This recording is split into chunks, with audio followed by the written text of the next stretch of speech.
believe who I just ran into today. Dr. Horn. I couldn't believe it. I thought that guy had vanished off the face of the planet.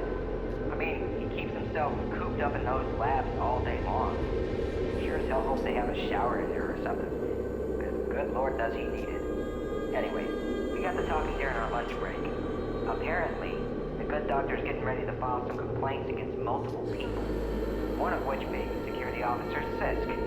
Now, you got my performance review on Sisk, and I gave that guy top marks, so suffice it to say, I was a bit put off by it. But I decided to play along, and I said, well, Dr. Horn, what seems to be the problem? And that's when things got really weird. He seems to think that everyone in his department, and Security Officer Sisk, is going behind his back and stealing his slices of pizza, one by one, out from under him when he's not looking. Says it's their way of taunting him or something.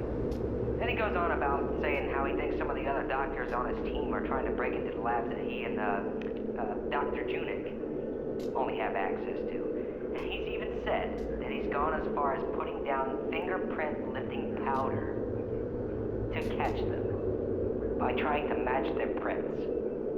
I shit you not, that's what he said. Honestly, sir, I did not know how to respond at first.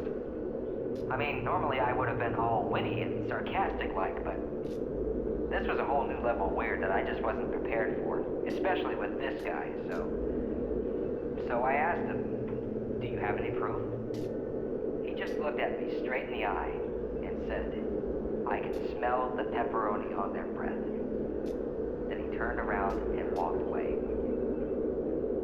So, I think that guy's been cooped up in that lab for too long. That's my official stance on this. He's got the cabin fever and is owning it like a boss. Hey, Calhoun, guess we just locked himself out of his office again. Aw, not Kleiner. So, guess who's in the vents? He's already halfway there. You ain't going to beat him.